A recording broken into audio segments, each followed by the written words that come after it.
जहाँ जाएला होई पहले जमीन नापी करा के जा। हम तो एक बार कह दे नु। ठीक बा बउआ, तोरा जमीने नु चाही, ले ला सारा जमीन। तोहनी लोगन के एक बार के नइखे बउआ, जान ल।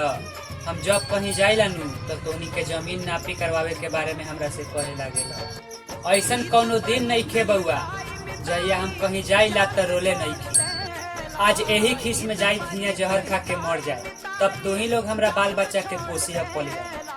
ज्यादा जमीन ला तरासल बारा नु तो ले ला हमर सारा जमीन। हमके जमीन ना चाहिए, हमके जमीन ना चाहिए। ऐसे मत बोला भैया, ऐसे मत बोला। हम जमीन लेके के का करम भैया, जमीन लेके के का करम। जब हमरा बाप के समान बड़ भाई नहीं दुनिया में रही, हम जमीन लेके का करम भैया।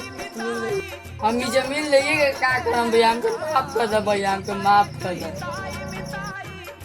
जमीन से ज्यादा भैया तो से प्यार माफ। जब समय होला कमजोर तो हर कोई साथ छोड़ देला, जब समय हो